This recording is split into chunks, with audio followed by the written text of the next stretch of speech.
Welcome back to the Black and Gold Report, joined now by the head men's soccer coach for the UNCP Braves, Phil Heinsohn. Coach, thanks for joining us. Thank you. This is the first time we've gotten the chance to sit down with you since before the season started, but the Braves carry a 3-2-1 overall record with a pretty impressive 1-0-1 mark in Peach Belt Conference action. Can you catch us up on the season so far? What has impressed you and what does the team still need to work on?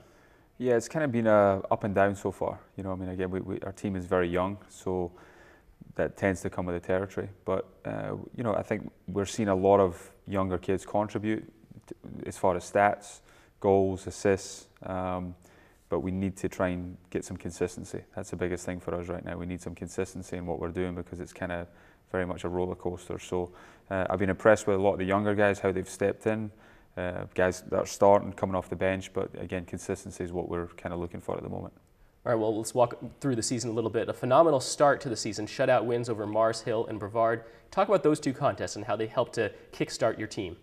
You know, our season's so short with the number of games that we play, 16, 17 regular season games. So to start off winning can help a lot, so it was important to get those couple of wins. But that was just important because in 2011, 12 and 13 we got off to a very good start. Last year we didn't win any of our first 4 games, so from that standpoint it definitely helped settle some of the nerves.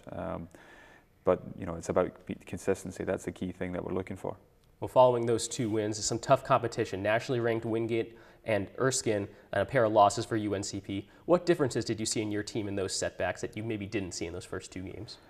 I think it was a higher level of competition that we played, but just individual errors really was some of the key things. Just defensively, the thing we've always harped on here is defending and making it difficult for other teams. And then if you can do that first, then you can be concerned more about trying to play more expansive attacking play. So we were giving away too many, individual errors, too many opportunities. So that's something that we've really tried to nullify. And I think this past weekend was definitely a step in the right direction with that. Well, in Peach Belt Conference play, the opener, a 1-1 draw versus Georgia Southwestern, but most recently against Montevallo, Jordan Walshaw, the golden goal in the 103rd minute, a 2-1 victory. Did you expect this type of competition in these PBC contests? And what have been the keys to holding off these 2 opponents so far? Yeah, the competition is always like this in the Peach Belt. It's every year is ranked the 2nd or 3rd best conference in the country, so we're used to the physical nature of the game, the physical battles, and the game's always been close as both games we've played in have been overtime. So, we're used to that. It's something that the younger guys are going to have to continue to understand. That's the way it's going to be. So, it's not going to change when we go back into Atlanta this weekend against Clayton. You've had a host of newcomers play significant roles for you this year. We talked about it a little bit earlier, particularly Tom Potter, Jordan Walshaw, and Izzy Evans. Yeah. What is the potential of not only those guys, but also your team as you move deeper in the season, those guys get more reps?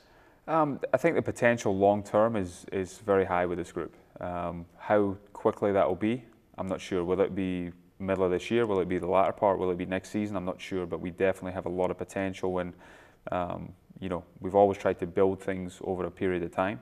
But it's definitely a strong group of kids that we have, and I'm sure they're going to be a big part of the future of this program.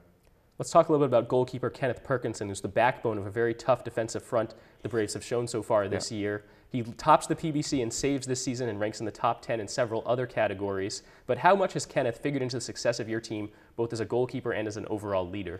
I think he's the best goalkeeper in the conference, hands down. So he pulled off some big saves this weekend. He's done that always since he's been here, since he's been our goalkeeper. He's a tremendous leader, tremendous student in the classroom and socially. So he's a very good example for the younger guys and just as a first-class person. You have some pretty big conference matchups still on the September slate with road contests against Clayton State and Francis Marion. Yeah. What are some of the things your team needs to do in order to be successful in these contests as well as down the stretch run?